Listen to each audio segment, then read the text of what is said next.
Hey there, I want to share my review on these packing boxes. So white on one side. They're really easy to put together. Just kind of bend them on the perforated spots. This locks in place.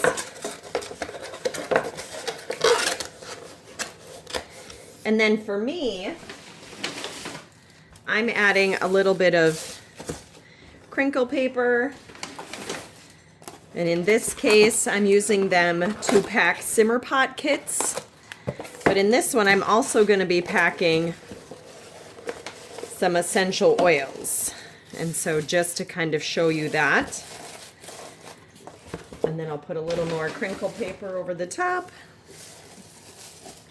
Add a little thank you card. And I have shipped in these style boxes before, so I just put a strip of tape here and it ships really, really well. So I've been very pleased with these boxes.